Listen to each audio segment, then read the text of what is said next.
Mainit ang hapon, mabigat ang trapiko. Sa loob ng isang itim na mamahaling kotse, tahimik, pero halatang inis na ang isang lalaki. Anong oras na? Akala mo siguro wala akong ibang gagawin sa buhay, no? Kundi maghintay. Pasensya na po, sir. Sagot ng driver niyang si Paeng habang sinisikap dumaan sa mas makipot na daan para iwasan ang siksikan. May aksidente raw sa EDSA, kaya dito na lang po tayo sa service road. Isang buntong hininga ang sinagot ni Duke. Napapikit na lamang siya at pinigil ang galit. At sa mismong kanto kung saan nagsasalubong ang swerte at malas, isang babae ang dila bigla na lamang lumitaw sa kanilang dinaraanan. Paeng! Isang malakas na preno, kasunod ang tunog ng pagkabundol. Kumalabog ang katawan ng isang babae sa harapan ng sasakyan at natumba ito sa sementadong kalsada. Sir, may nabundol tayo. Dali-daling lumabas si Paeng at Duke. Sa harap ng kotse, nakahandusay ang isang babae. Marungis, duguan ang noo, walang saplot sa paa, nakapikit. Ano yan? Pulubi? Bakit kasi bigla na lang sumusulpot ang mga ganito? Sa gitna ng kalsada. Sir, humihinga pa siya. Tawagin ko na lang po siguro. Wag. Ayoko madelay pa tayo. Late na ako sa family dinner. Hayaan mo nang ang mga pulis, ang bahala riyan. Magpatawag ka na lang ng ambulansya. Pero, matagal pa pong darating sir ang ambulansya sa haba ng traffic. Are you suggesting na iwi yan? Tumango si Paeng. Sa ganoong paraan din po makakausap natin siya ng masinsinan pag nagkamalay para kung humingi man ng pera po mabigyan po natin siya bago pa siya mag-iskandalo. Napaisip si Duke. May punto naman si Paeng, kaya naman tumango siya kahit labag na sa kanyang kalooban. Sige, dalhin mo. Tatawagan ko ang doktor namin para pumunta na sa bahay ko. Napahinga si Paeng ng maluwag matapos iyong sabihin ni Duke. Agad niyang kinarga ang dalaga at isinakay sa kanilang kotse. Pagkarating sa bahay ng binata, sinalubong sila agad ng mayordomang si Manang Minda. Diyos ko! Anong nangyari dito? Manang, huwag ka maglala. Hindi natin kasalanan to. Siyang biglang tumawid kahit naka-red light pa ang traffic light. Dok, tao pa rin yan. Tignan mo nga ang kalagayan ng babae na hindi na makakilos. Lumuhod si Manang Minda sa tabi ng pulubi na ngayon ay nakahiga na sa isang kama. Maingat na pinunasan niya ang dugo sa noo nito gamit ang sariling panyo. Ilang sandali naman, dumating na ang family doctor nila Duke. Panginoon ko! Manang, wala tayong obligasyon. Baka mamaya sindikato pa yan. Mas mabuti pang... Dito na muna siya sa bahay mo. Ako na bahala. Sa dami ng kwarto sa mansyon, may masisilungan siya. At kung may konsensya ka pa, Dok, hayaan mo akong alagaan siya. Napakamot si Duke sa kanyang ulo. Bata pa lamang siya, nasa kanyang tabi na si Manang Minda at mas tinuturing niya pa itong ina kaysa sa tunay niyang ina na nagluwal sa kanya. Kung kaya naman, pag nagiging seryoso ito at desidido, hindi magawang tumanggi ng binata. Fine, pero 1 linggo lang. At sa oras na gulo lang ang idulot niya. Papalisin ko agad ang babaeng yan. Maliwanag. Mainit ang sinag ng araw na dumampi sa pisngi ni Corinne. Dahan-dahang iminulat ng babae ang kanyang mga mata. Puting kisame, malambot na kotson at mabangong hangin. Hindi ito ang lansangang nakasanayan niya. Hindi ito ang mundong ginagalawan niya. Nasaan ako? Patay na ba ako? Habang nagmumuni-muni, biglang bumukas ang pinto. Isang matandang babae ang lumapit. May bitbit na tray ng lugaw at tubig. Maamo ang mukha, ngunit dahil sa takot at kawalang tiwala sa mga estranghero, napaatras ang babae palayo. Saan niyo ako dinala? Bakit nandito ako? Ay anak, huwag kang matakot. Ako si Manang Minda. Nasa mabuti kang kamay. Hindi ka namin sasaktan. Ngunit sa halip na mapanatag, mas lalong nanlaki ang mga mata ng babae. Sa isang iglap, bumangon siya mula sa kama. Nanginginig ang katawan at nagsimulang tumakbo palabas sa pinto. Hintay lang anak! Sandali! Huwag kang tumakbo! Hindi nakinig ang babae hanggang sa bumangga siya sa isang bulto ng isang matangkad at matipunong lalaki. Napatingala siya nang makitang matalim na nakatitig sa kanya si Duke. Saan ka pupunta? Maamo ngunit matalim ang mata ng lalaking kaharap niya. Magara ang suot, bahagyang basa pa ang buhok at tila bagong ligo. Pero ang mas kinagulat niya ay ang anyo nito. Makisig, matikas, at sa hindi maipaliwanag na dahilan, nakakahalina. Napako ang tingin niya kay Duke na para bang nasa isa siyang panaginip. Diyos ko, halika rito! Hindi ka pwedeng pumunta dyan! Agad na saad ni Manang Minda habang humahabol pa rin sa babae. Napakunot noo si Duke. Hindi siya sanay natitigan ng ganito. Lalo na ng isang tulad ng babaeng ito. Isang pulubi na nagkataong nabundol nila. Ngunit may naramdaman siyang kakaiba sa mga mata ng babae. Parang may mga kuwentong gustong tumakas mula sa likod ng malalalim nitong mga titig. Hoy, ba't nakatayo ka lang riyan? Natauhan naman ng babae dahil sa sinabi ni Duke. Sakto namang dumating si Manang Minda at agad na hinawakan ng kamay ng babae paalis. Sandali po. Natigil si Manang Minda nang mapatigil din ang babae. Gusto ko pong umuwi sa amin. Sa inyo? May tinitirhan ka ba? Napayuko ang babae, hindi agad nakasagot kaagad. Oh, mukhang wala ka namang tirahan. Saan ka ba talaga uuwi? Yung aso ko po, si Happy, hindi ko po siya pwedeng iwan. Napatingin si Manang Minda kay Duke. Walang sinabi ang matanda, ngunit napabuntong hininga ang binata. Sabihin mo na lang kung saan mo iniwan at kung anong itsura. At si Paengang ipababalik ko roon para hanapin. Pero bago yun, pwede bang maligo ka muna? Napahawak si Duke sa kanyang ilong at agad namang napaatras ang babae. Bahagyang natawa si Manang Minda at muling hinila paalis ang dalaga. Halika na nga, mukhang okay ka naman na dahil kaya mo nang tumakbo. Maligo ka na muna.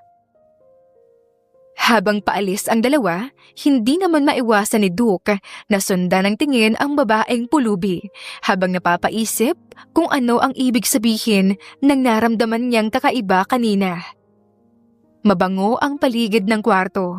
Nakaupo ang dalaga sa harap ng malaking salamin habang maingat siyang sinusuklay ni Manang Minda. Bagong paligo, malinis ang puting damit, nangingislap ang balat sa linis. At ang buhok ay tuwid at maayos na bumabagsak sa kanyang balikat. Tignan mo yan. Bulong ni Manang Minda habang pinagmamasdan ang refleksyon ng dalaga. Napakaganda mo pala anak, parang artista. Kung hindi ka lang pinulot sa kalsada, iisipin kong mayaman ka. Ngumiti ang babae, pero bakas pa rin ang pagiging mailap. Halika na at bumaba na tayo. Gabi na. Kumain ka na rin. Pag-aaya ni Manang Minda. Hawak ang kamay niya habang tinutulungan siyang tumayo. Sa hapag, tahimik na kumakain si Duke. Nakasuot ito ng puting polo at may hawak na baso ng red wine habang abala sa pagtingin sa kanyang tablet. Pagdating nila, saglit lang tumingin si Duke tapos balik ulit sa ginagawa. Umupo ka na iha. Dito ka sa tabi ni Duke. Napatingin si Duke, halatang hindi sang-ayon, pero hindi na nagsalita pa nang irapan siya ni Manang Minda. Okay lang po bang dito ako umupo? Parang ayaw niya po eh. Ay nako hindi. Ganyan lang talagang tumingin yang si Duke. Huwag mo nang pansinin. Natahimik ang babae habang ilang beses na napapasuliyap siya kay Duke. Hindi rin niya alam kung paano sisimulan ang pagkain. Tinignan lang niya ang mainit na sinigang at kanin sa harap niya. Humawak siya sa kutsara pero hindi pa rin gumalaw hanggang sa bumukas ang pinto. Sir Duke, nandito na po yung aso. Sabay buhat ni Paeng sa isang payat pero malinis na askal na aso. Kumakaway ang buntot nito, tila sabik na sabik. Happy! Napatayo ang babae. Agad na umaliwalas ang mukha nito nang makita ang kanyang alaga. Pupuntahan pa sana niya ito nang agad siyang pinigilan ni Manang Minda. Ay nako, mamaya na yan. Kain ka muna. Paliliguan pa yan. Mamaya mo nahahawakan. Dahil sa sinabi ni Manang Minda ay napahinto ang babae. Kita sa mukha niya ang lungkot pero tahimik siyang bumalik sa upuan at naupo. O siya, ano ba pangalan mo? Wala po akong pangalan. Nagkatinginan si Manang Minda at Duke. Ha? Wala kang pangalan? Anong ibig mong sabihin yan? Napalingon ang babae kay Duke nang magtanong ito. Hindi ko alam kung sino ako. Lumaki po ako sa kalsada. Tinatawag lang ako dati ng iba't ibang tawag. Hoy, uy, pero pangalan, wala po talaga. Wala kang maalala? Umiling ang babae at napayuko. Wala po akong maalala. Kahit pumukha ng magulang ko, hindi ko po talaga alam eh. Natahimik ang buong paligid. Walang nagsalita. Hanggang sa si Manang Minda na ang naglakas ng loob na basagin ang kalungkutan. Dok, bigyan mo siya ng pangalan. Napatingin si Dok sa kanya nang may kunot noo. Ako? Bakit ako? Oo, simula ngayon, dito na siya titira pansamantala. Hindi pwedeng hoy lang ang tawag namin sa kanya, di ba, Dok? Napatingin ang dalaga kay Duke. Nagtagpo ang mga mata nila at napaubo na lamang si Duke nang makitang tila naghihintay din ang babae sa kanyang isasagot. Corinne. Corinne? Ang gandang pangalan na. Pangalan ng babae mo, no? Hindi no. Napaiwas ng tingin ang binata at muling kumain.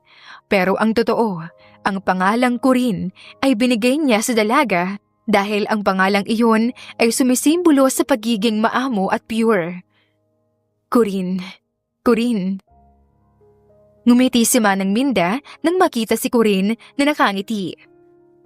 Nagustuhan mo ba ang bago mong pangalan, Corinne? Simula ngayon, yan na ang pangalan mo. Opo, nagustuhan ko po. Salamat, Duke.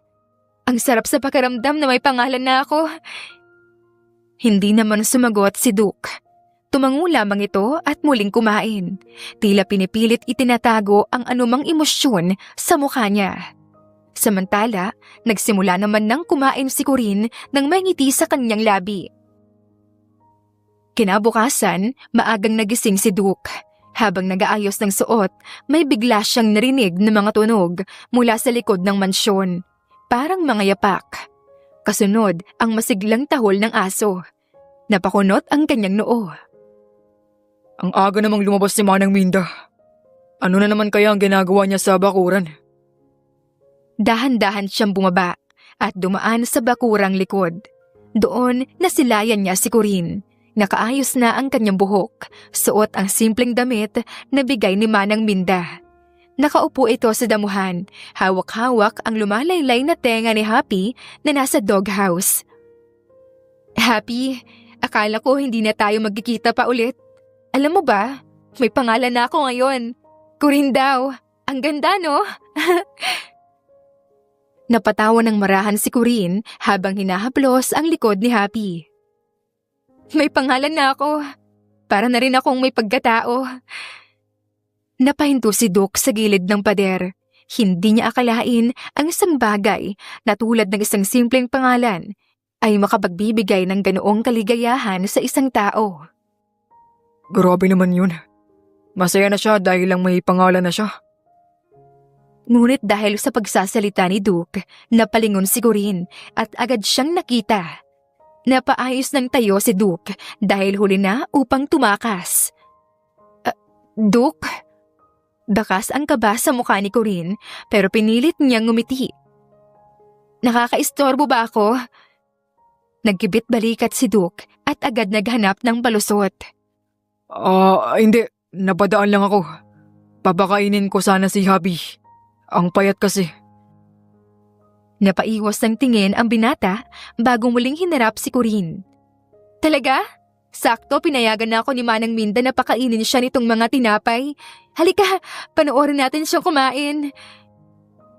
Wala namang nagawa si Duke nang marahang hawakan ni Corinne ang kanyang kamay at nang hilahin siya nito palapit kay Happy. Hindi nangangagat yan. Tignan mo yung buntot niya, oh. Ang saya niyang makita ka, Duke. Napatayo si Duke sa gilid. Tahimik siyang nanood habang pinapanood ni Corinne ang kanyang alagang aso na kumakain mula sa maliit na lalagyang plastik. May dalang init at sigla ang boses ng dalaga.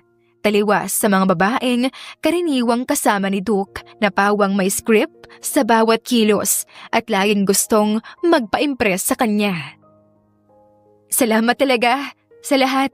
Sa pagkain, sa kwarto, sa damit, at syempre sa pangalan. Ngumiti si Corinne bago muling bumaling kay Happy.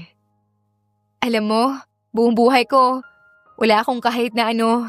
Wala akong ganoon klaseng bagay na para bang akin talaga. Pero ngayon may pangalan na ako. Para na akong totoong tao. Hindi agad nakasagot ang binata.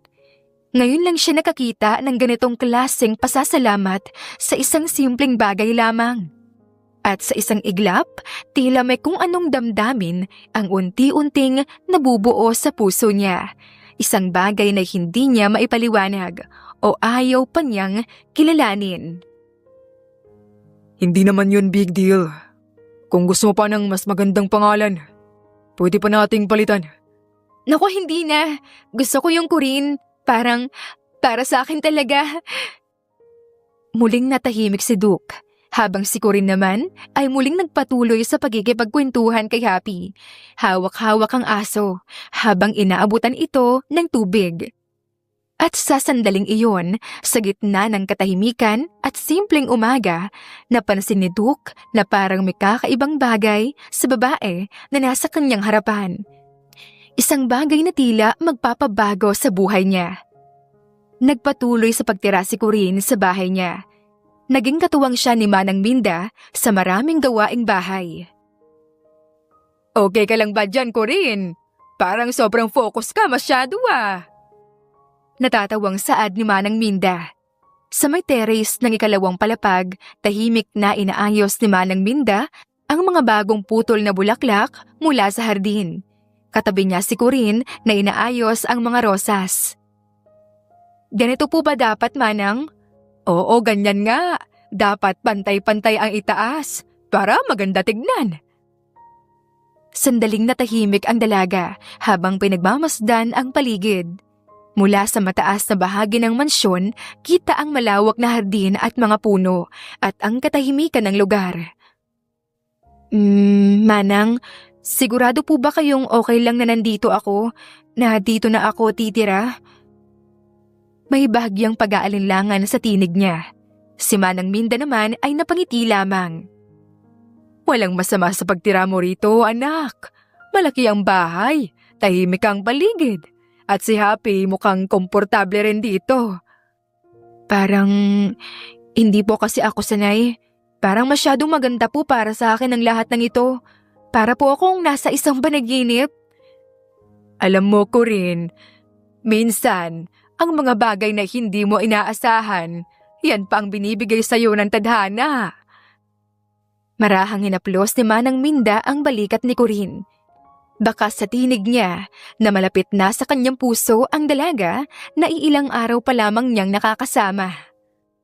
At siguro, isa ka rin sa mga hindi inaasahan ni Duke na magpapabago ng buhay niya. Napalingon naman si Corinne nang mabanggit ang pangalan ni Duke. Si Duke,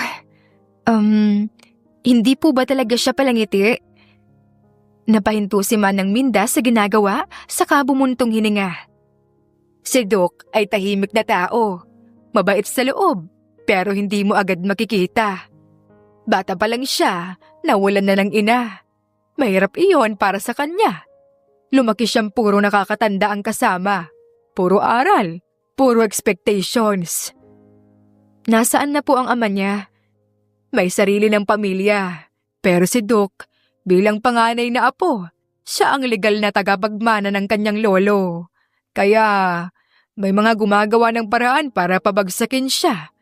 Kaya siya laging alerto, laging seryoso, at laging mag-isa.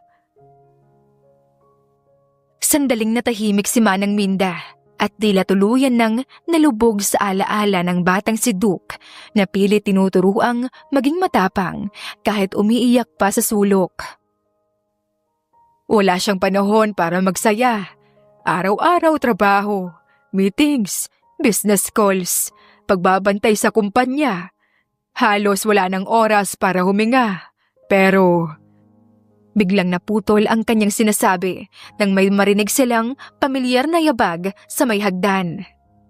Napalingon silang pareho at lumitaw si Duke. Nakatayo sa may pintuan, hawak pa ang coat na tila bagong dating.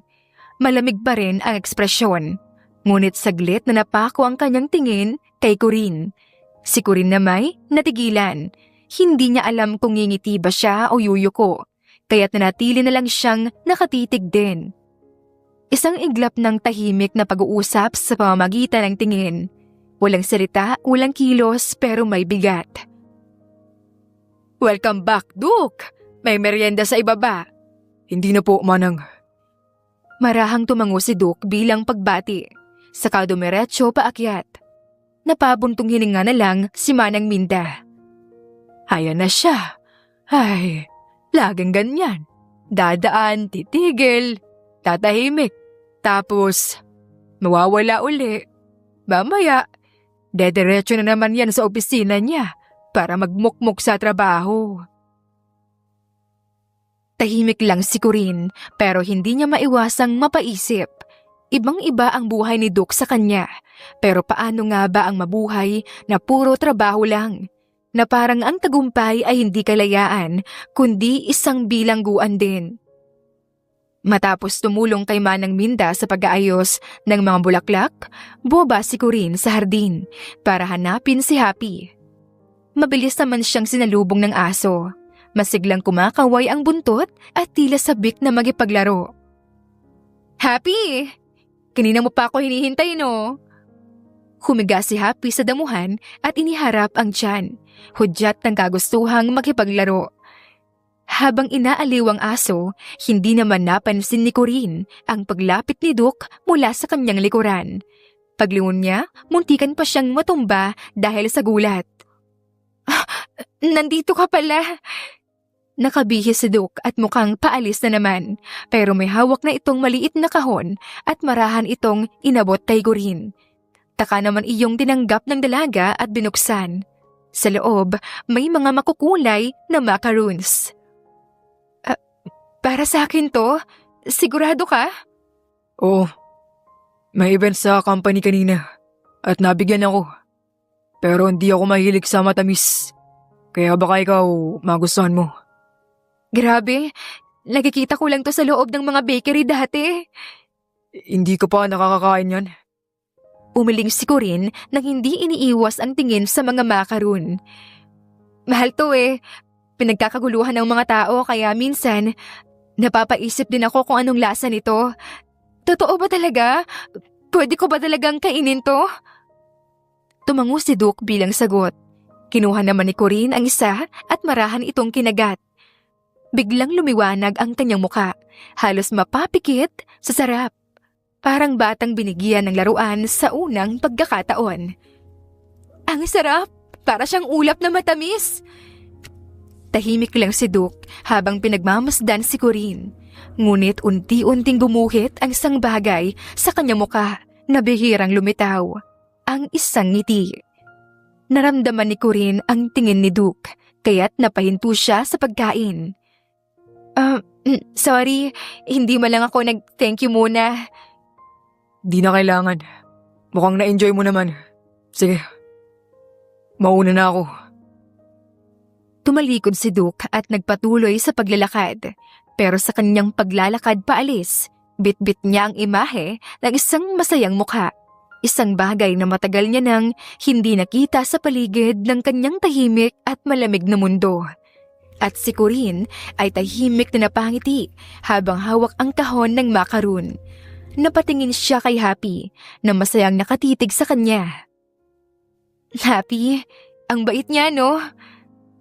At sa simpleng kahon na yon, nagsimula ng mabuo ang isang koneksyon. Isang simula ng hindi nila inaasahan, ngunit tila isinulat na ng tadhana. Manang Minda, saan po tayo pupunta? Doon sa kumpanyang pinagtatrabahuan ni Duke.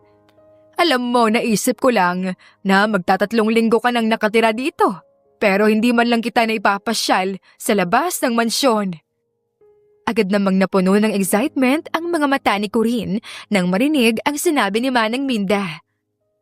Alam mo bang birthday niya ngayon? Kaso umalis ng maaga. Kaya naman, hindi ko man lang nabate o napakain nitong paborito niyang ulam. Kaya dadalhan na lang natin siya sa opisina niya. Tumango si Corinne at agad na sumakay na sa kotse kasama ni Manang Minda at Paeng. Pagkapasok sa kumpanya, nakanganga si Corinne habang naglalakad sa loob ng gusali. Ang mga empleyado seryosong-seryoso, mabilis ang lakad at bihirang ngumiti. Ang paligid ay puno ng mga glass panels, maramol na sahig at mamahaling kagamitan. Parang siyang nasa ibang mundo. Ang laki po rito, Manang. Oo, napakaraming nagtatrabaho dito, Corinne. At malaki ang lugar na ito kaya huwag kang lalayo sa akin dahil talagang maliligaw ka.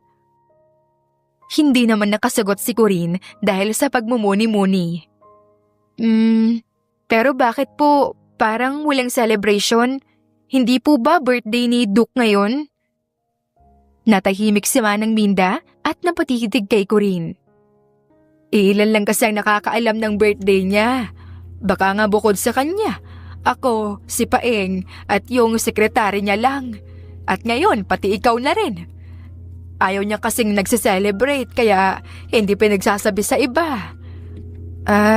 Ganun po ba? Muling napalingon si Corinne sa paligid. Pero sa dami ng daan at sanga-sangang hallway, hindi niya namalayang napahiwalay siya kay Manang Minda. Manang Minda?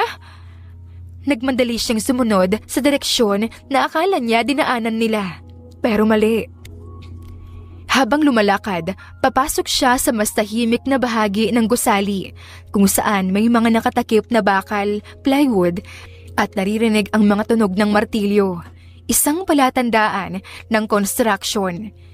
Samantala, pagdating ni Manang Minda sa opisina ni Duke, agad niya itong nilapitan. Teka, nasan si Corinne? Ay nako, nawawala! Napalingon si Duke mula sa kanyang mesa. Ano?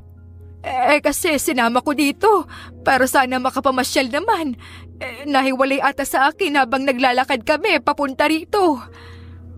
Napakunot ang kanyang noo pero mas lalong nangamba nang maalala ang isang bagay. May ongoing construction ngayon sa isang wing ng building. Nako, huwag naman sana, Doc. Delikado kung doon mapadpad si Corinne. Diyos ko naman.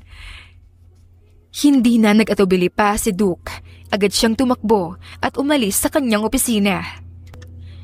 Sa isang sulok ng gusali, tahimik na naglalakad si Corinne habang tinitignan ang mga larawan ng mga proyekto ng kumpanya na nakadisplay sa dingding.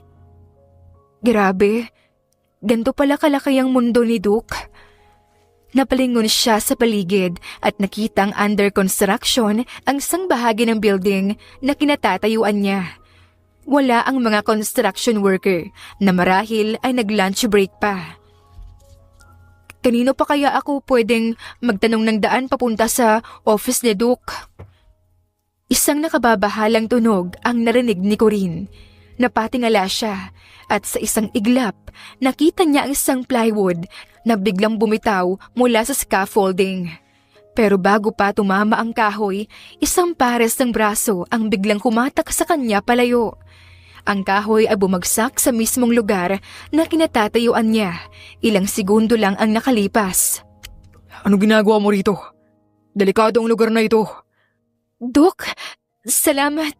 Sorry, nahiwalay kasi ako kay Manang Minda.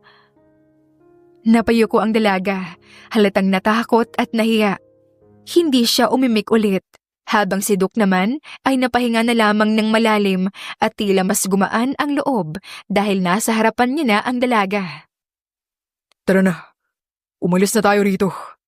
Nag-aalala si Manang Minda sa'yo. Tahimik silang pumasok sa elevator. Si Corinne ay nakatayo lang sa isang sulok, panay ang tingin sa kanyang sariling refleksyon. Si Duk naman ay nasa bulsa lamang ang mga kamay at seryoso pa rin ang muka. Pero pagkaraan ng ilang segundo, biglang tumigil ang elevator. Umilaw ang emergency light at ang paligid ay biglang naging tahimik. Napakapit si Corinne sa gilid dahil sa takot. Anong nangyari? Namatay yung ilaw, Duk! Napahawak siya sa braso ni Duk. It's okay. Nagkaroon lang ng sira. Baka power interruption lang.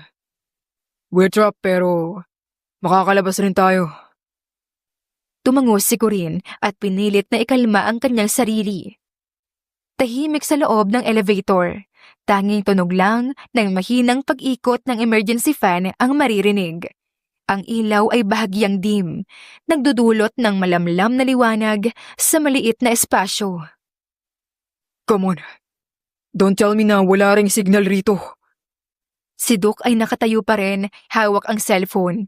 Ilang beses niya na itong tinaas, inikot, tinapik, pero wala pa ring signal. Ay, dead spot. Tumingin siya sa sulok ng elevator kung saan tahimik na nakaupo si Corinne. Nakayuko ito, nakayakap sa mga tuhod, parang gustong maglaho. Halata sa mukha ang guilt at hindi niya tinangkang sulyapan man lang si Duk. Dahan-dahan namang lumapit ang binata at umupo sa tapat ni Corinne. Bakit parang pasan mo ang buong mundo? Makakalabas naman tayo rito. Huwag ka mag-alala. Hindi agad sumagot ang dalaga. Nakatitig lamang siya sa sahig, parang pilit nilulunok ang bigat sa dibdib. Ilang sandali pa, nagsalita rin siya. Kasi, birthday mo ngayon, tapos ganito ang nangyari.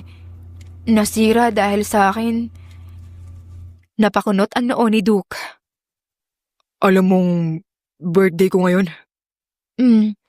Sinabi ni Manang Minda kanina sa garden, kaya ako sumama. Gusto ko lang kahit papaano bumawi. Tahimik.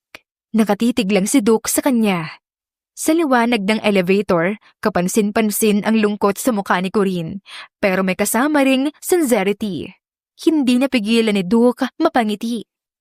Well, interesting birthday nga ito.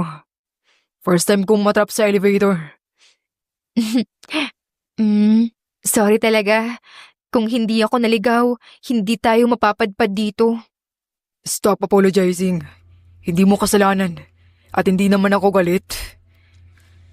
Muling napuno ng katahimikan. Sa unang pagkakataon ay inangat ni Corinne ang kanyang tingin at nagtama ang mga mata nila ni Duk. Pwede ba akong magtanong? Sige, ano ba ang gusto mong malaman? Masaya ka ba sa buhay mo ngayon? Kasi parang nasa iyo na lahat, pero hindi ko nakikitang masaya ka. Napatigil si Duk. Nagangat siya ng tingin at saglit na tumingin sa kisame na para bang naghahanap ng sagot doon. Hindi ko alam. Sanay na kasi akong ganito. Wala na rin naman akong oras para isipin pa kung masaya ba ako o hindi. Nagkatinginan sila. Alam mo, habang naglalakad-lakad ako kanina, naririnig ko yung mga sinasabi ng mga empleyado mo tungkol sa'yo. Lahat sila ang tingin sa'yo ay perfect, mayaman, edukado, CEO. Pero walang nakakaalam na pag-uwi mo sa bahay mo. Napatitig siya kay Duk at sa seryoso nitong mukha. Sorry, hindi ko naman sinasabing nakakaawa ka. Napapaisip lang talaga ako kung may tao bang kayang mamuhay ng ganun. Yung walang napagkukwentuhan ng nangyari sa araw niya. Kasi ako, kinakausap ko si Happy kahit na hindi niya ako nasasagot kasi Hindi ko kayang wala akong napaglalabasan ng nararamdaman. Ngumiti si Corinne nang malungkot. Sorry naiinis ka ba? Ititikom ko na lang talaga yung bibig ko. Bahagyang napangiti si Duke nang mapatikom ng bibig si Corinne. Huminga siya ng malalim at mas inayos ang kanyang upo. Ngayon ay mas komportable na siya. Kahit naman sabihin kong hindi ako masaya, wala namang magbabago. Nag-aalala ka ba para sa akin? Hindi mo na kailangan gawin yun. Isipin mo na lang ang sarili mo. Sa kalagayan mo ngayon, dapat hindi mo na pinoproblema ang ibang tao. Tama ka. Kumpara sa akin na walang matirhan, walang kakilalang pamilya at isang pulubi lang na napulot mo sa kalsada, mas maayos ang buhay mo. Pero may mga panahon din naman na naging masaya ako, gaya ng pagkakakilala ko kay Happy. Naniniwala lang talaga ako na dapat maging positibo palagi dahil lahat ng pagsubok matatapos din. Sana nga. Napapagod na rin ako eh. Napalingon si Corinne kay Duke. Umusog siya ng kaunti upang mas mapagmasdan ang mukha nito. Umiiyak ka ba? Hindi. Bahagyang natawa si Duke at mulig sumandal sa elevator. Hindi ko na matandaan kung kailan ba ako huling umiyak. Bata pa ako siguro.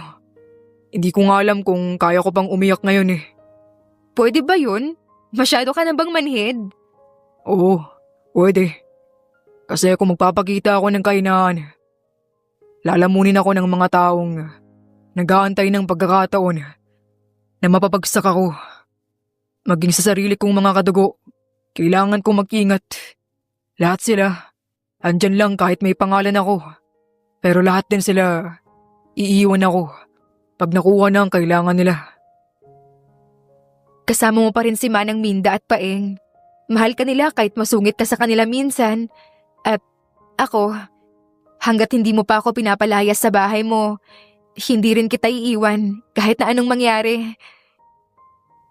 Napangiti ang inosenteng si Corinne na walang kaalam-alam sa epekto ng kanyang mga salita kay Duke na matagal nang sinara ang kanyang puso para sa kanino man. Napatitig lamang sa kanya ang binata at ilang sandali pa marahang hinila ni Duke si Corinne palapit sa kanya.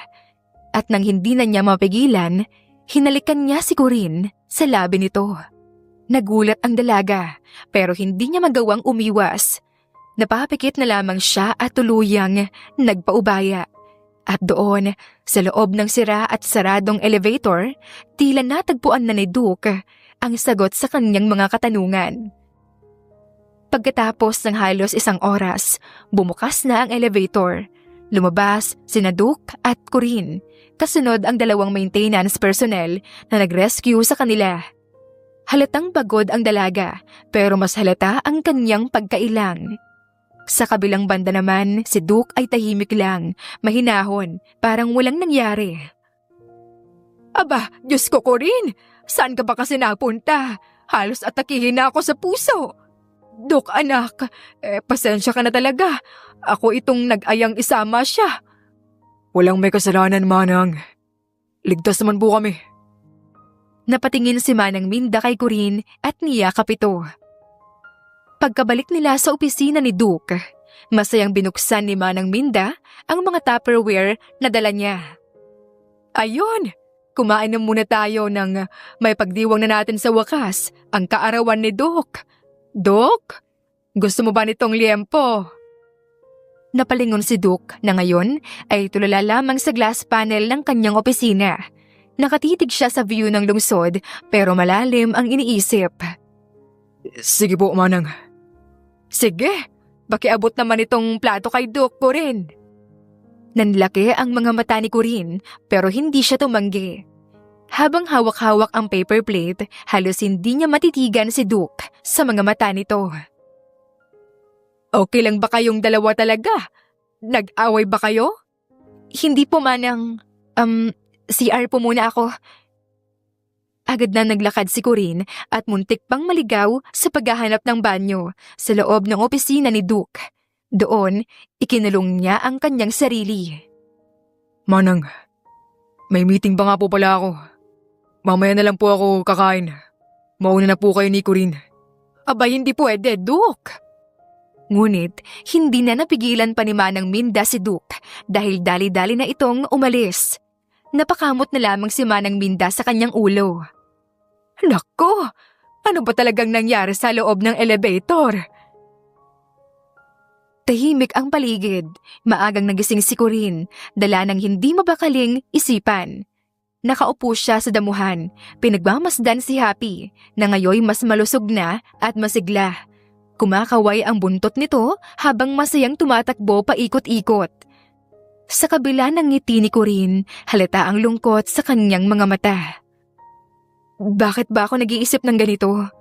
Baka naman wala lang sa kanya yon. Baka nadala lang sa sitwasyon. Oh, siguro ganun nga. Naramdaman niya ang paglapit ni Happy sa kanya, saka tumahol ng mahina. Napangiti siya kahit medyo aligaga pa rin. Masaya ka ano? At least ikaw, Happy. Malinaw ang lahat sa'yo. Ako, ang gulo. Mukhang malusog na si Happy ngayon. Nagulat si Corinne at agad na lumingon. Nandoon si Duke, nakatayo, ilang hakbang ang layo at nakapamulsa. Kalmado ang ekspresyon ng binata, pero may titig na tila ba nangungusap. Oo, mas kumakain na siya ngayon. Siguro kasi masarap ang dog food na binibigay ni Manang Minda. Hindi sumagot si Duke. Pinagmasdan lamang niya si Corinne na hindi magawang tumitig sa kanya. Kaya naman, mas lumapit pa ang binata. Galit ka ba sa akin, Corinne? Bakit mo ako iniiwasan? Hindi no. Bakit naman ako magagalit sa'yo? Kung ganun, tumingin ka sa mga mata ko. Alanganin man, inilingon ni Corinne ang kanyang muka sa gawin ni Duke. Nakita niya ang makisig nitong muka at ang mga mata na tila lagi siyang hinahalina. Napalunok na lamang si Corinne ng laway. Pilit na tinatago ang bugso ng kanyang puso. Pero sa pagkakataong iyon, bigla na lamang tumakbo si Happy papunta sa kanya at masiglang napatalon, dahilan upang maitulak ng aso si Corinne papunta sa mga bisig ni Duke. Careful. Muling nagtama ang kanilang mga titig. May gustong sabihin si Corinne pero hindi niya magawang makapagsalita dala ng gulat. Nanatiling bahagyang nakaawang lamang ang kanyang labi. Napangiti si Duke. Sa kamarahang pinindot ang tuktok ng ilong ni Corinne. Sa kanyang ginawa ay mas lalong namula ang mukha ng dalaga. Ano ba talagang gusto mong gawin sa akin? Bakit mo ginagawa to? Ang alin? Ito, nilalaro mo ang damdamin ko. Wala akong nilalaro, Corinne. Hindi makatingin ang dalaga. Naramdaman niyang bumilis ang tibok ng puso niya at sobrang gulo ng isip. Agad siyang tumalikod at tumakbo palayo. Lumapit naman si Happy sa binata habang masayang winawagayway ang kanyang buntot. Napaupo si Duke upang hawakan si Happy. Ang galing mo dun, Happy. Good boy. Napatahol na lamang si Happy na tila ba naintindihan ang sinabi niya. Napatitig naman si Duke sa gawi kung saan pumasok si Corinne sa loob ng mansyon. Pero, ang bilis niyang tumakbo, no? Mukhang mahihirapan ako. Tahimik ang buong opisina, maliban sa tunog ng basahan at mahinang pag-ungol ng vacuum. Maaliwalas ang araw at ang liwanag ng araw ay dahan-dahang pumapasok sa malalaking bintana ng opisina ni Duke. Habang naglilinis si Manang Minda ng mga estante, abala naman si Corinne sa pag-aayos ng mga dekorasyon sa kabinet. Manang, nagka-girlfriend na po ba si Duke dati? Tumigil si Manang Minda sa ginagawa, sabay ngiti na may halong kilig at panunukso. Ay nako, oo, noon pa yon. Mga college pa sila. Aba, sino ba naman ang di magkakagusto sa batang iyon? Guwapo, matalino, may prinsipyo. Pero, hindi rin nagtagal. Napatingin si Corinne saglit, pero agad ding umiwas ng tingin habang kunwaring naglilinis pa rin. Bakit po sila naghiwalay? Ewan ko ba? Parang hindi talaga para sa isa't isa. Lagi rin namang seryoso si Duke. Bihira na nga ngumiti o magkwento. Baka nga hindi na rin niya iniisip na magkanobya muli. Tahimik si Corinne, halatang may iniisip. Napansin ito ni Manang Minda at agad siyang napangiti. Aba, bakit mo naman naitanong Interesado ka ba kay Duke? Ay hindi po, wala po akong sinabi. Wala po akong ibig sabihin. Nampatanong lang po talaga ako. Naku, ilang araw ko nang napapansin ang kakaibang kinikilos mo kapag nandito si Duke. Ano ba talaga ang nangyari sa inyo noon sa loob ng elevator, Napatawa si Manang Minda habang pilit na iniiwasan ni Corinne ang tanong. Sa pagmamadali, hindi sinasadyang mabangga ni Corinne ang isang maliit na pedestal na may nakapatong na mamahaling relo. Nahulog ang relo at nabasag ang salamin nito.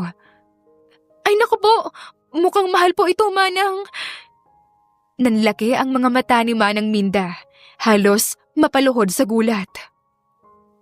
Naku Corinne, ito lang ang natatanging regalo ng yumaong ina ni Duke sa kanya. Napakahalaga nito sa kanya. Hindi na nakakilos si Corinne at parang nanigas na lamang sa kanyang kinatatayuan. At sa mismong sandaling iyon, bumukas ang pinto at dumating si Duke. Agad na dumako ang tingin niya sa sirang relo sa sahig at agad na naging seryoso. Anong nangyari rito?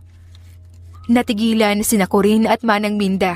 Parehong hindi alam kung paano magsisimula ng paliwanag.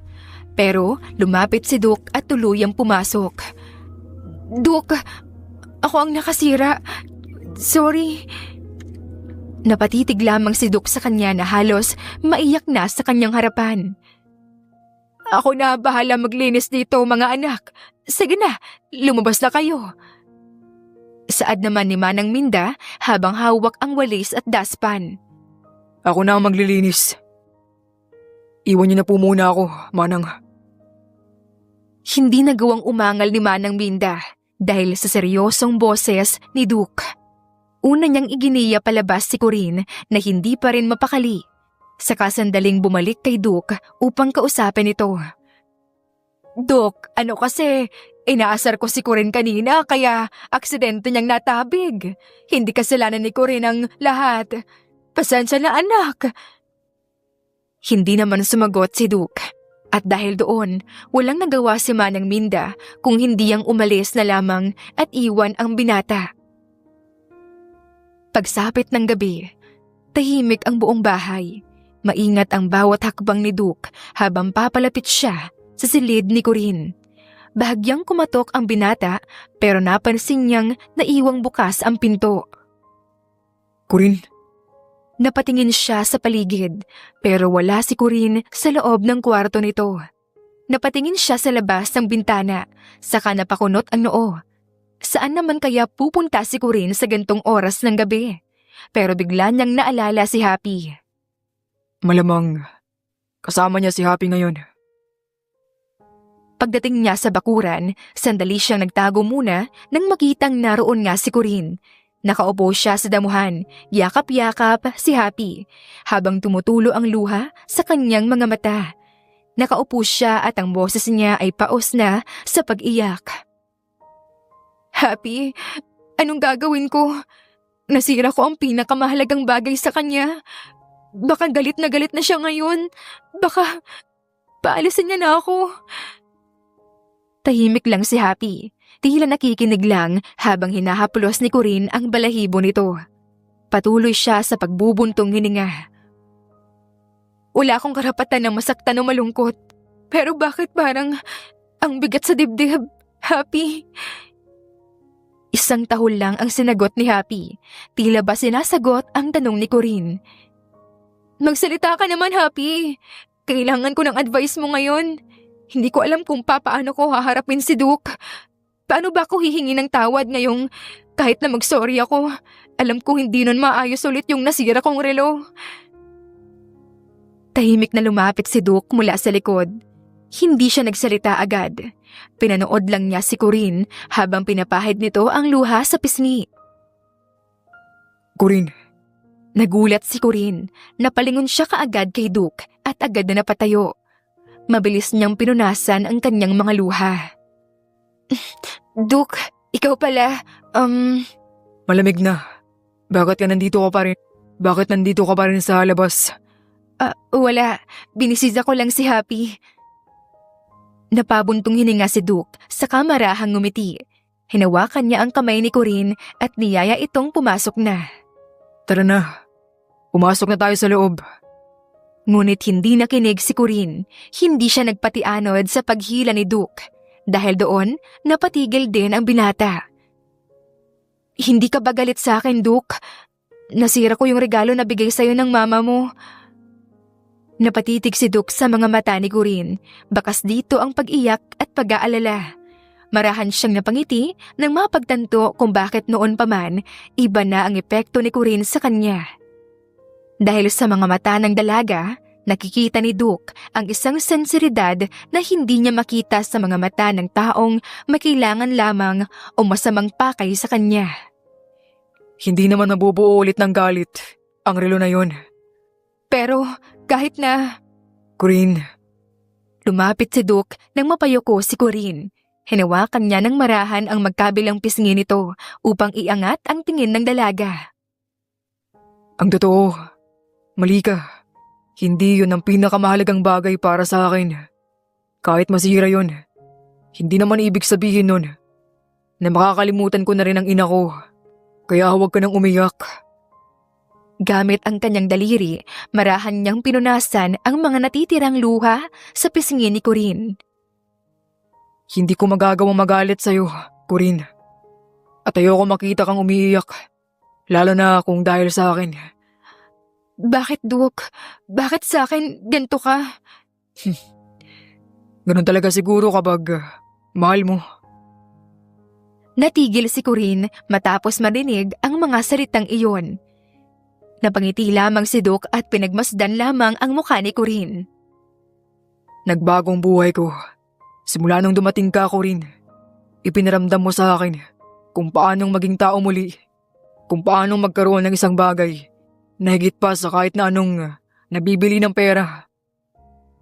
Pinaramdam mo sa akin na mahalaga ako. Na pwede rin ako maging mahina sa harapan mo. At hindi mo gagamitin yun laban sa akin. At lahat ng takot ko sa mundo nawawala kapag kasama kita. Noong una, nagdadalawang isip pa ako at di makapaniwala. Dahil lang isang katulad mo na walang kahit na ano, malamang balang araw maghahangat din ng isang malaking bagay.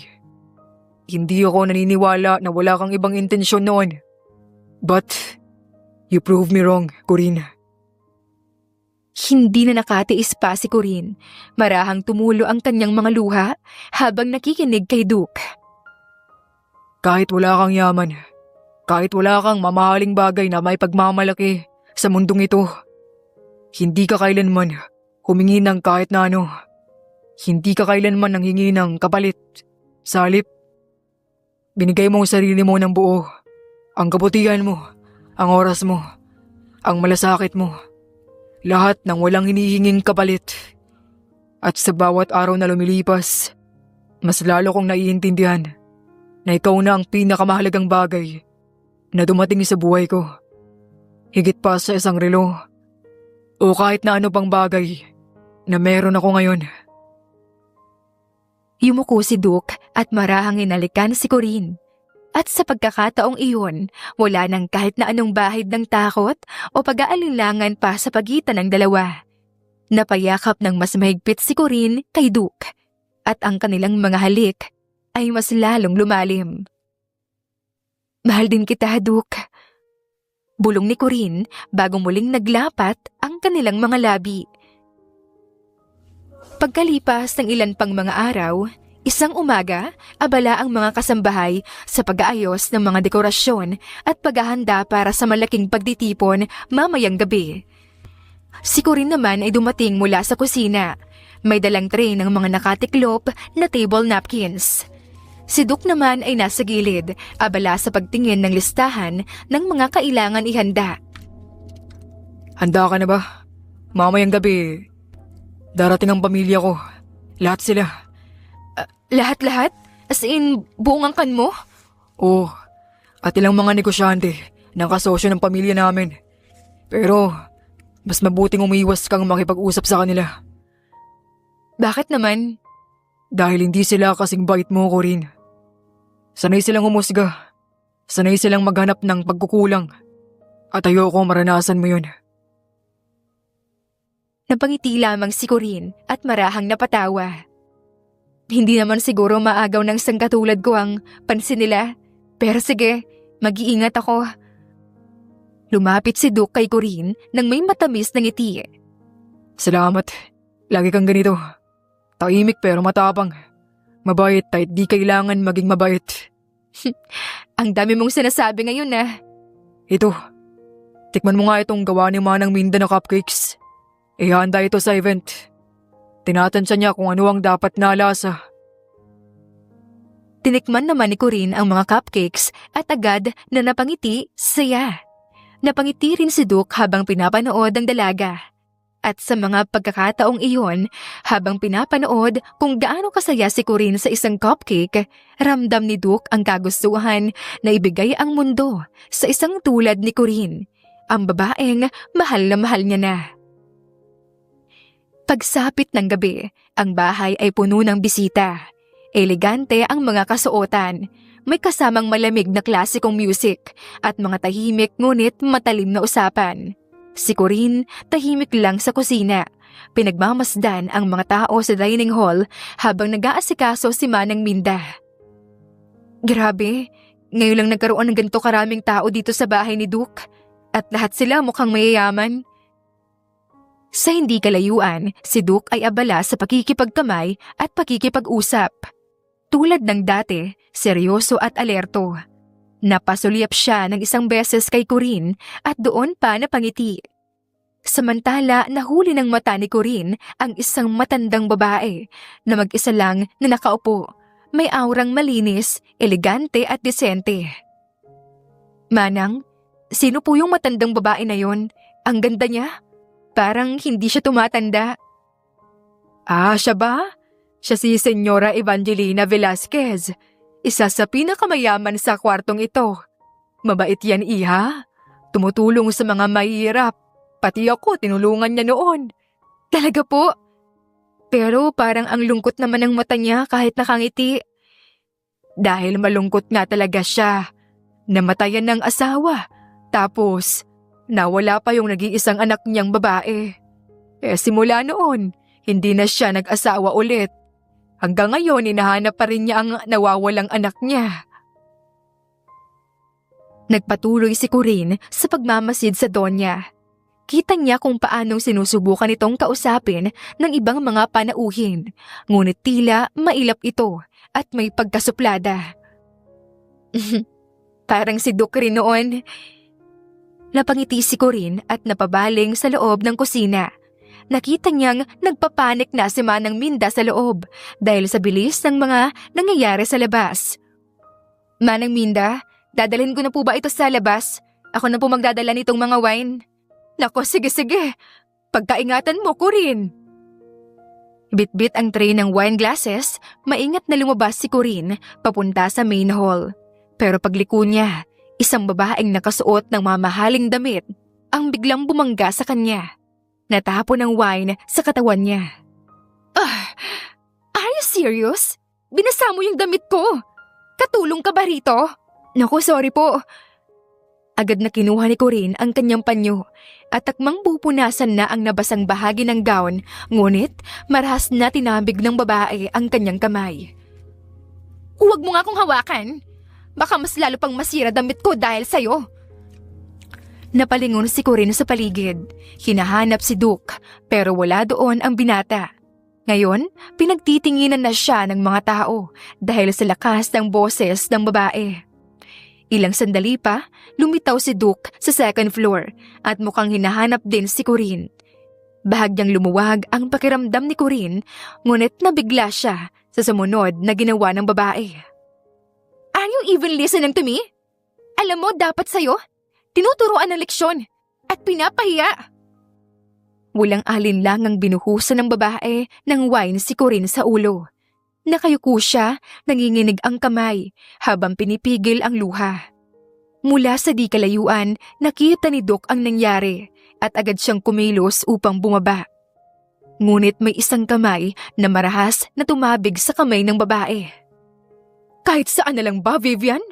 Pwede bang iwasan mo mag-iskandalo kahit isang beses lang sa buhay mo? Natameme ang babae nang makita si Senyora Evangelina. Senyora, sorry po. Lumapit si Senyora Evangelina kay Corinne at dahan-dahang pinunasan si Corinne gamit ang kanyang panyo. Nang magtama ang kanilang tingin, tila tumigil ang mundo. Ang matanda ay unti-unti pang lumapit. May kaba sa kanyang mga mata habang tinitignan ang muka ng dalaga. Iha, may titignan lang ako. Hinawi niya ang buhok ni Corinne sa tenga at sinilip ang likod nito. Nang makita niya ang nunal sa likod ng tenga ni Corinne, bahagyang naluha ang kanyang mga mata. Ha! Carmina! Natigilan ng dalaga at bahagyang nagtaka. Corinne po ang pangalan ko, Senyora. Imbes na sumagot, mahigpit siyang niyakap ni Senyora. Ang buong silid ay natahimik habang si Evangelina ay umiiyak. Yakap ang hindi pa makapaniwala at nalilitong si Corinne. Maagang natapos ang pagtitipon dahil sa pangyayari. Sa guest room, naroon pa rin si Senyora Evangelina habang hawak-hawak ang kamay ni Corinne na hindi pa rin mapakali. Hindi ako pwedeng magkamali. Unang kita ko pa lang sa'yo. Naramdaman ko nang ikaw ang anak ko. Hindi mo ba ako naaalala, anak? Umiling si Corinne at alinlangang napatingin kay Duke. Tila humihingi ng tulong. Duke, paano kayo nagkakilala? Anong nangyayari at paano siya napunta rito? Tita. Mahabang kwento po. Pero natagpuan po namin si Corinne 3 months ago. Aksidente po siyang nabundol ng kotse ko kaya inuwi siya rito para maalagaan. Diyos ko, paanong... Kita ang pamumuo ng luha sa mga mata ni Senyora Evangelina. Muli niyang hinaplos ang kamay ni Corinne. Corinne ang pangalan mo. Sino ang nagpangalan sa'yo? Napalingon ang dalaga kay Duke. Napaayos naman ng tindig ang binata at tila kinabahan nang titigan siya ni Senyora Evangelina. Ngunit napangiti lamang ito at muling tumitig kay Corinne. Nakita ko muntik ka nang sumugod kay Vivian kanina para iligtas si Corinne. Mukhang mahalaga sa'yo si Corinne, Duke. Opo. Ang totoo po niyan, nobya ko po siya. Bahagyang natawa si Senyora Evangelina, pero hindi iyon tawa ng panunuya. Tila ba kinikilig pa ang senyora. Alam mo ba noon, anak? Sinabi ko sa sarili ko na kapag nakita na kita, gagawin ko ang lahat para si Duke ang mapangasawa mo. Mukhang nagmana ka nga talaga sa akin. Magaling ka rin pumili ng lalaki, anak. Ang daddy mo, tulad din ni Duke noon. Matalino, gwapo, respetado. Pero bukod pa roon, napakamaalaga niya sa akin, sa atin. Mahal na mahal niya tayo noong nabubuhay pa siya. Namula ang mga pisingin ni Corinne at napaiwas ng tingin. Pero senyora, baka hindi po ako yung anak niyo. Baka po nadadala lang po kayo ng emosyon. Napatingin si Corinne sa mga mata ni Senyora Evangelina. Nakita niya ang biglaang pagkawala ng ngiti nito. Pasensya na po, ayoko lang din pong umasa agad na may pamilya pa po pala ako. Bukod po kasi sa intuition niyo at sa nunal sa likod ng tenga ko, wala na po kayong ibang basehan. Carmina, Corinne, kaya nga magpapa-DNA test tayo, di ba? Tipid na ngumiti si Corinne at tumango. Pero, pwede na ba kitang ituring na anak, Corinne? Regardless sa magiging resulta ng DNA test, talagang magaan lang talaga ang loob ko sa'yo. Okay lang ba? Tumango si Corinne at ngumiti. Natuwa naman sa Senyora Evangelina dahil doon at muling niyakap ang dalaga. Maaliwalas ang hangin at may banayad na sinag ng araw. Nasa damuhan si Corinne, nakaupo sa bangkong kahoy habang si Happy ay tumatakbo paikot sa kanya. Dinadala ang isang laruan. Pero halatang wala sa kanyang sarili si Corinne. Malalim ang iniisip at hindi halos gumagalaw. Happy, ang bilis ng pangyayari. Hindi ko alam kung dapat ba akong matuwa o mangamba. Tumahol si Happy at marahang dinilaan ng kamay ni Corinne. Napangiti ang dalaga. Huwag ka mag-alala, Happy. Hinding-hindi tayo magkakahiwalay. Kahit saan ako mapunta, isasama kita. Biglang naramdaman ni Corinne ang mainit na yakap mula sa likod at naramdaman niyang si Duke iyon. Kanina pa kita pinagmamasdan. Ang lalim ng iniisip mo.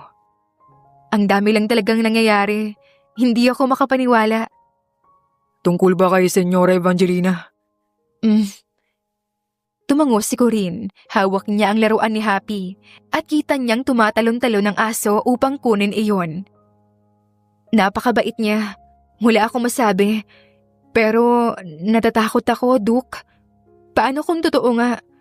Paano kung ako nga si Carmina, ang anak niya? Hindi ba dapat magandang balita yon? That's the best case scenario. Pero kung ganon, kailangan ko nang umalis rito. Kailangan ko nang tumira sa bahay niya. Malalayo na ako sa'yo, sa inyo ni Manang Minda at kay Kuya Paeng. Nabangiti si Duke at nababitaw sa pagkakayakap kay Corinne upang makaharap dito. Corinne, you deserve to be with someone who can truly call you family. Sa tagal ng panahon, wala kang alam tungkol sa pinagmulan mo. Ngayon, may pag-asa ka ng malaman ng totoo. May pag-asa ka ng makasama ang tunay mong ina. Magugustuhan kaya niya ako pag nagkataon? Parang ayoko lumayo sa'yo, Duke. Hindi naman tayo magkakalayo eh. Senyora Evangelina and I are close business partners. Kung kailangan bisitahin kita araw-araw, gagawin ko. Sigurado ka? Siguradong sigurado. Napatawa si Corinne ng bahagya at sa wakas lumambot ang kanyang mga mata. Niyakap niya si Duke ng mahigpit. Salamat, ang swerte ko. Ang daming magagandang nangyari sa akin simula nang makilala kita, Duke. Akong mas maswerte, Corinne.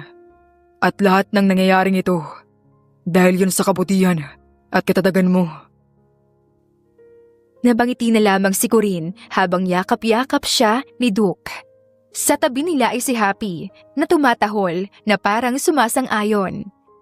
Ang araw ay patuloy sa pagsikat at ang pag-asa ay muling bumalot sa puso ni Corinne. Tahimik ang buong silid, mabigat ang hangin, puno ng kaba at pananabik. Nakaupo si Corinne sa tabi ni Senyora Evangelina sa isang antigong sofa. Kinakabahan at pilit na pinapakalma ang sarili. Si Duke naman ay nakatayo, malapit sa bintana. Nakasandal, tahimik na pinagmamasdan ang dalawa. Isang puting sobre ang nasa mesa, ang resulta ng DNA test. Corinne, ano man ang laman ng papel na yan? Tulad ng pangako natin sa isa't isa? Opo, Senyora. Lumapit si Duke sa mesa. Dahan-dahan niyang binuksan ang sobre. Huminga ng malalim at binasa ang dokumento. Tinignan niya si Corinne at si Senyora Evangelina. Bakas sa muka ang hindi mapigilang emosyon. Positive. Si Corinne po ang nawawala niyong anak, Senyora Evangelina. Napasinghap ang dalaga. Napahawak siya sa kanyang bibig. Bakas ang gulat. Agad na napaluha sa Senyora Evangelina. Nanginginig ang kamay habang marahang inaplos ang pisngi ni Corinne. Anak! Anak ko! Ikaw si Carmina! Tuluyang yumakap si Senyora Evangelina kay Corinne. Napaiyak na rin si Corinne habang niyakap ang ina na ngayon lang niya tunay na nakilala. Nakatayo si Duke sa tabi nila. Tahimik pero may ngiti na puno ng saya at ligaya. Anak, Ito na uli ang magiging kwarto mo simula ngayon. Pumasok si Corinne sa napakalaking silid na nakadecorate sa kulay puti at pink. Unang pasok pa lamang niya, naramdaman niyang nagmula siya sa lugar na yon, na nasa isang tahanan siya. Hindi ko pinaayos tong kwarto, kaya medyo pambata pa ang ilang decorations. Pero hayaan mo, Corinne, ipapadecorate natin to based on your preferences. Okay lang po, Mama. Napatingin si Senyora Evangelina kay Corinne at napangiti. Gusto ko pong ganito na lang. Napalingon siya kay Duke na nakasunod lang sa kanila. Nasa labas lamang ito ng kwarto, tila hinahayaang magka-moment ang mag-ina. O sige, iiwan ko muna kayo I-check ko lang yung mga pagkain na pinapahanda ko. Lumabas na siya, bit-bit ang masayang ngiti sa kanyang mukha. Naiwan si Corinne sa loob ng kwarto, dahan-dahang umikot upang mas talawin pa ang kabuuan nito. Napahawak siya sa isang laruan sa ibabaw ng drawer at sa isang lumang stuffed bunny. Tahimik na lumapit si Duke. Bagay ka rito. Mukhang masayang-masaya ang lahat ng katulong ni Senyora Evangelina. Sa baba, nung nalaman nilang lilipat ka na rito. At si Happy, may mga bago na siyang kalaro dahil may alagang aso rin si Tita Evangeline. Napatigil si Corinne at napalingon kay Duke. May munting ngiti sa kanyang labi, pero may lungkot din sa kanyang mga mata. Hindi pa rin ako makapaniwala. Ang daming nangyari. Ang bilis ng lahat. Oo, pero tulad ng lagi kong sinasabi sa'yo noon, marami pang magagandang bagay na darating sa'yo. Isa na ito at ang mga mabubuo niyong alaala na Senyora Evangelina. Parang binabawi lang ng mundo ang lahat ng sakit na tiniis mo noon. Napatitig si Corinne kay Duke. Ilang segundo ng katahimikan. Hindi awkward, kundi puno ng damdamin. Nasa gitna sila ng kwartong dati ay walang laman kundi alaala ng isang batang nawala. Pero ngayon, mapupuno na uli ng mga bagong alaala. Ang cheesy mo talaga minsan. Natawa na lamang si Duke at niyakap siya. Nagpatuloy sila sa pagtitingin ng mga lumang litrato na nakadisplay. Sa labas ng kwarto, bahagyang sumilip si Senyora Evangelina sa nakaawang na pinto. Nang makita ang dalawa, napangiti siya. Isang ngiti na may halong panatag, tuwa at pag-asa. Malaki ang nagbago sa buhay ni Corinne. Hindi lamang puro saya. Nagkaroon din ng mga pagkakataong kinailangan niyang aralin ang maraming bagay para makasabay sa takbo ng bago niyang mundo. Ngunit dahil nasa kanyang tabi ang mga nagmamalasakit sa kanya, nalampasan ni Corinne ang lahat ng iyon. Everyone, this is Carmina, my daughter. Simula ngayon, she'll be here to help me supervise you. And in the near future, siya rin ang papalit sa pwesto ko dito sa kumpanya. Nagpalakpakan ng lahat habang si Corinne ay confident na ngumiti lamang. Marahang inaplos na Senyora Evangelina ang likod ni Corinne at ngumiti. Pagkatapos ng unang araw ni Corinne sa kanilang kumpanya, kasama niyang lumabas si Duke para sa kanilang second anniversary date na gaganapin sa isang restaurant na nasa isang penthouse. Wow, ang taas natin, Duke. Kitang-kita ko na yata yung buong Manila rito. Natawa na lamang si Duke at napailing. Ikaw talaga, Corinne. Mukhang di ka pa rin nasasanay sa buhay mo bilang si Carmina. Yung building na yon, pati yun, at saka yun. Sa'yo ang lahat ng iyan. Tumigil ka nga, Duke. Nakakahiya. Hindi naman talaga sa akin ang mga yan. Pinaghirapan niya nila mama at papa. Napangiti lamang si Duke at marahang niyakap si Corinne mula sa likod. Namiss kita. Masyado kang naging busy nitong mga nakaraang araw. Sorry. Kailangan ko kasi maghanda eh. Ang laki ng responsibilidad ko ngayon sa kumpanya ni Mama at ayoko namang sirain ang tiwala niya sa akin. Okay lang. At nandito lang naman ako kung kailangan mo ng tulong. Nakakalimutan mo atang magaling na CEO, ang boyfriend mo. Oo, at alam na alam ko yon. At mahal na mahal kita. Dahil hindi ka lang mapagmahal at maalaga. matalino pa at gwapo. Napahinga ng maluwag si Duke nang humarap si Corinne at yumakap sa kanya. Ay, ikaw lang talaga ang nakapagpapawi ng pagod ko, Corinne. Marahan niyang hinalikan si Corinne. Ilang sandali pa, nagsimulang tumugtog ang isang malambing na musika. Inilahad ni Duke ang kanyang kamay sa kanyang nobya. Natawa si Corinne noong una, ngunit inilahad din niya ang kanyang kamay. Ang dami mo talagang alam, Duke. Sa ilalim ng malambing na ilaw ng penthouse restaurant, na may tanawing kumikislap sa mga ilaw ng Maynila, nagsimulang magsayaw sina Duke at Corinne sa saliw ng marahang musika. Ang mga hakbang nila ay dahan-dahan, tila ay walang ibang tao sa paligid kundi silang dalawa lamang. Minsan, iniisip ko pa rin kung paano nangyari ang lahat ng ito.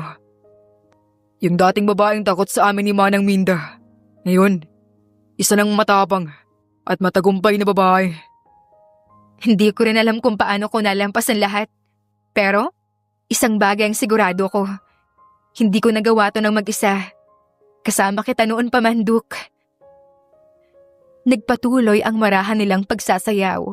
Tumigil si Duke sa gitna, bahagyang kumalas sa yakap at lumuhod sa harapan ni Corinne. Napahawak si Corinne sa kanyang dibdib. Agad na natulala at naluha. Corinne, ikaw ang pinakatotoong nangyari sa buhay ko. Ikaw ang tahanan ko, ang lakas ko, ang taong gusto kong kasama sa pagharap ng maraming pagsubok. Mula sa araw na unang kitang makita, alam kong may kakaiba sa'yo. Pero hindi ko inaasahan na ikaw pala ang babae na bubuo sa pagkatao ko. Dahan-dahan niyang inilabas ang isang maliit na kahon mula sa bulsa ng kanyang coat at binuksan iyon. Isang singsing na may makintab na diamante ang nagniningning sa ilalim ng mga ilaw. Will you marry me, Corinne? Will you spend the rest of your life with me?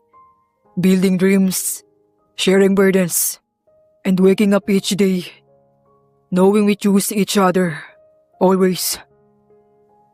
Tumulo ang mga luha sa mata ni Corinne, ngunit ang ngiti niya ay mas maliwanag kaysa sa mga bituin sa langit. Yes, Duke, oo. Tumayo si Duke at marahang sinuot ang singsing sa daliri ni Corinne. Agad niya itong niyakap ng mahigpit, saka mariing hinalikan sa labi. Puno ng pangako, pag-ibig at bagong simula. Sa likod nila, nagsimulang bumagsak ang mga fireworks mula sa kalangitan. Ang highlight ng gabi na pinahanda rin ni Duke, ang mga ilaw sa kalangitan ay nagpupugay sa isang bagong kabanata ng pag-ibig na hinubog ng tadhana. At sa paglipas pa ng maraming buwan, ang buhay nila ay patuloy na umuusbong, kasabay ng mas lalong pagtatag ng kanilang pagmamahalan sa paglipas ng panahon, kasama ng kanilang mga anak. Sa isang malawak at maaliwalas na bakuran, puno ng mga bulaklak, duyan at halakakan, makikita si Corinne na nakaupo sa isang picnic blanket habang pinapanood ang dalawang batang tumatakbo, isang kambal na lalaki at isang babae. Ang lalaking si Daniel ay may mga mata at tikas ni Duke, habang ang babaeng si Charlene naman ay kopyang-kopya ang ngiti at kilos ni Corinne. Mama! Talo ko si ate! Mas mabilis ako tumakbo! Ngumusto si Charlene dahil sa sinabi ni Daniel. Hindi nauna ka lang tumakbo bago ako nagsabi ng go.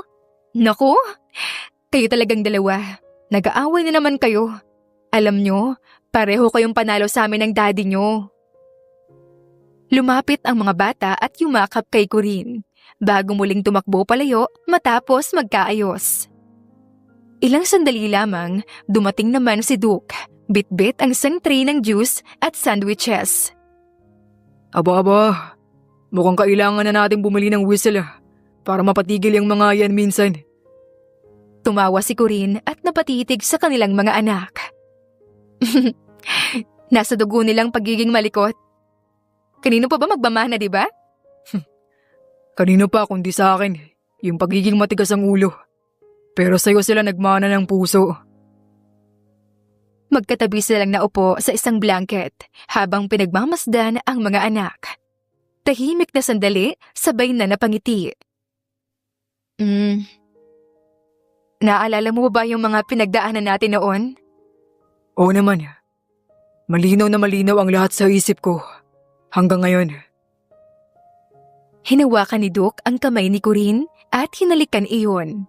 Ang mga bata ay muling lumapit at naglapag ng bulaklak sa kandungan ng kanilang ina. Para sa pinakamagandang mama sa buong mundo. Saad ni Daniel nang may malawak na ngiti. At sa pinaka-cool na papa. Saad naman ni Charlene, saka inabutan din ng bulaklak ang kanilang ama. Tumawa si Corinne at Duke, sabay yakap sa mga bata habang sila ay nagtatawanan. Isang tahanan, isang tahimik na buhay, isang pamilya, at isang pag-ibig na pinanday ng panahon, tiwala at tadhana. Sa paglalakbay ng buhay, hindi natin hawak kung saan tayo dadalhin ng tadhana. Pero sa kabila ng sakit, pagkakamali at mga pagsubok, may mga taong darating upang iparamdam sa atin ang tunay na halaga ng pagmamahal at pamilya. Minsan, ang pinakamagandang bagay sa buhay ay dumarating sa mga pagkakataon na hindi natin inaasahan. At sa kwento ni Duke at Corinne, ipinakitang ang tunay na pagmamahal ay hindi kailanman matutumbasan ng kahit na anong material na bagay. Wakas.